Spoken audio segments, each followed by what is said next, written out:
11 திரைப்படத்தோட ட்ரெய்லர் மற்றும் ஆடியோ ஃபங்க்ஷனுக்கு வந்திருக்கிற அனைத்து பத்திரிகை மற்றும் ஊடக நண்பர்கள் எல்லாத்துக்கும் என்னுடைய பணிவான வணக்கம். மற்றும் நிறைய வாழ்த்துறதுக்காக நிறைய பெருமவர்கள் வந்திருக்காங்க. எல்லாத்துக்கும் என்னுடைய பணிவான வணக்கம் தெரிவிச்சுக்கிறேன். படத்தின் தயாரிப்பாளர் அக்பர் அவர்கள், டைரக்டர் லோகேஷ் அவங்களுக்கும் என்னுடைய பணிவான வணக்கம் தெரிவிச்சுக்கிறேன். அப்புறம் படத்தினுடைய தமிழ் தெலுங்கு 2 படத்துக்கும் ஹீரோ நவீன் சந்தர் அவருக்கு என்னுடைய பணிவான வணக்கம். அப்புறம் விழாநாயகன் நியமான அவர்கள் அவருக்கு அவருடைய டோட்டல் யூனிட் பாடினவங்க எல்லாத்துக்கும் என்னுடைய பணிவான வணக்கத்தை தெரிவிச்சுக்கிறேன்.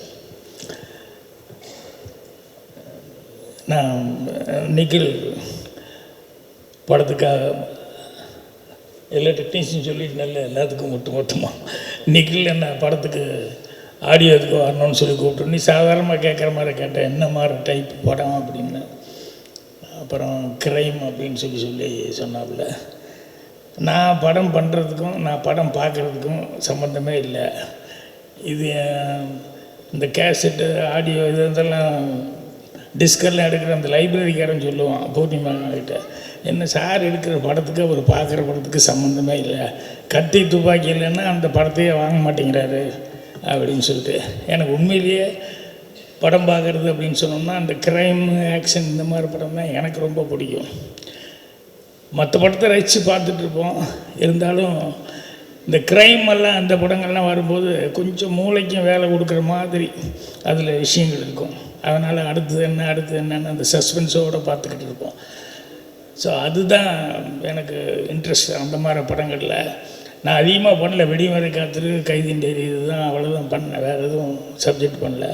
இருந்தாலும் அது என்ன அவ்வளோ அந்த க்ரைமுங்கிறது உதாரணத்துக்கு சொல்லணுன்னா, ஒரு டெட் பாடி ஒரு ரூம் சுற்றி வர ஒரே ஒரு ஜன்னல் திறந்துருக்கும், லாக் ஆகிருக்கும், வேறு எந்த வழியுமே இல்லை. அந்த டெட் பாடி ஹேங் ஆகிட்டுருக்கும். அப்போ எல்லோரும் ஜன்னல் வழியாக பார்த்துக்கிட்டு கதவை உள்ளே தாள் போட்டிருக்கு அப்படின்னு சொல்லிவிட்டு அவர் சூசைடு தான் பண்ணிட்டாரு அப்படிங்கிற மாதிரி இருக்கும்போது போலீஸ்காரங்க 2 பேர் வருவாங்க, 2 ஆஃபீஸர்ஸ்.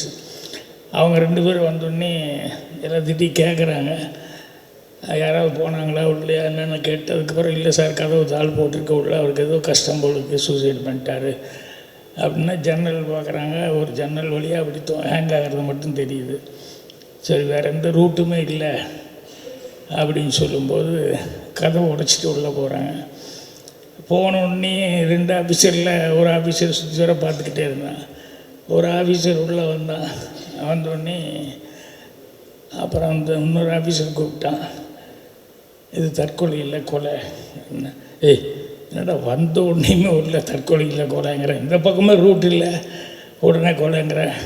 இல்லைடா வந்தோன்னே கீழே பார்த்தேன் நான், என்னென்னா அந்த ஸ்டூலு கவுந்து கிடக்குது, அதில் தான் சூசைட் பண்ணிப்பேன். ஸ்டூலு 2 அடி தான் இருக்குது, ஆனால் அந்த கவுந்து தொங்குற காலுக்கும் தரைக்கு 2.5 அடி இருக்குது.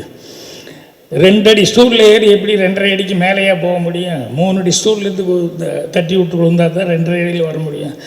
இவன் 2 அடி ஸ்டூல் தான் இருக்குது, 2.5 அடி மேலே இருக்கான். அப்படின்னா அப்போ என்ன, எங்கேயோ போட்டு ஏதோ பண்ணி இங்கே ஒன்று ஹேங் பண்ணிட்டாங்க அப்படின்னு. ஸோ அந்த மாதிரி மூளைக்கு வேலை கொடுக்குற மாதிரி நம்ம கொஞ்சம் நேரம் வரைக்கும் நமக்கு ஒரே டென்ஷனாக இருக்கும். இப்படி தான் அந்த க்ரைம் படங்கள் பார்க்கும்போது அந்த அளவுக்கு இன்ட்ரெஸ்டிங்காக இருக்கும். ஸோ இந்த 11 படம் அந்த மாதிரி அந்த ஜாதி அப்படின்னு சொன்னோடனே எனக்கு படம் உண்மையிலே பார்க்கணுன்ட்டு. அப்புறம் யார்கிட்டேருந்து வந்தவர் லோகேஷ் அப்படிங்கும்போது நம்பிக்கையான ஒரு டைரக்டருக்குன்னு வந்திருக்காரு அப்படிங்கும்போது கண்டிப்பாக படம் 16ஆம் தேதி பார்க்கணும் அப்படிங்கிற அளவுக்கு எனக்கே டெம்ப்டாக இருக்கும்போது பார்த்தவங்க வேறு நிறைய பேர் ரொம்ப நல்லா இருக்குன்னு வேறு சொன்னாங்க. அதனால் கண்டிப்பாக படத்துக்கு நல்ல வரவேற்பு இருக்கும். அட்வான்ஸாக எல்லா டெக்னீஷியனுக்கும் படம் சம்மந்தப்பட்டவங்க எல்லாத்துக்கும் என்னுடைய மனமார்ந்த வாழ்த்துக்களை தெரிவிச்சுக்கிறேன். நன்றி, வணக்கம்.